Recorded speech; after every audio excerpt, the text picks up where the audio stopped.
దేశవ్యాప్తంగా 15 కార్మిక సంఘాల ఆధ్వర్యంలో మరి సమ్మెకు పిలుపునివ్వడం జరిగింది. ఇప్పటికే బ్యాంకింగ్ రంగము, ఎల్ఐసి రంగము, ఆర్టీసీ రంగము, సింగరేణి, అదేవిధంగా విశాఖ పోర్టు, మరి పోస్టలు, ప్రభుత్వ రంగంలో ఉన్నటువంటి కార్మిక సంఘాలు, అదేవిధంగా అసంఘటిత రంగంలో ఉన్నటువంటి అంగన్వాడీ, ఆయాలు, ఆటోలు, తర్వాత మున్సిపల్ వర్కర్సు, ఆశాలు, అన్ని రంగాల కార్మికులు ఈరోజు రోడ్లు ఎక్కుతూ ఉన్నారు.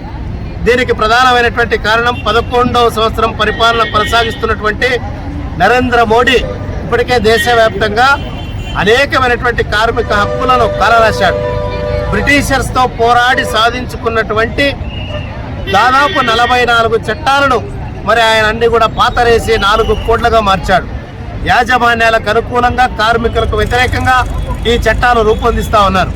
అందుకే ఈరోజు ఏఐటీసీగా అడుగుతా ఉన్నాం, ఏవైతే కార్మిక హక్కులు ఉన్నాయో వాటిని కాలరాస్తే ఊరికనే ఉండేటువంటి ప్రసక్తే లేదని చెప్పి ప్రభుత్వం లేబర్ కోడ్లో నవంబర్ 21వ తారీఖున నోటిఫికేషన్ చేసింది. 29 చట్టాలను 4 లేబర్ కోడ్లు చేసింది.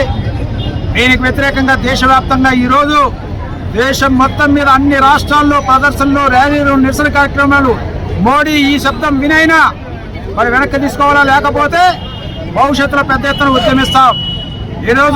ఈరోజు చేస్తున్నటువంటి సమ్మె కార్మికుల గురించే కాదు, లేబర్ కోడ్లు ఒకటే కాదు.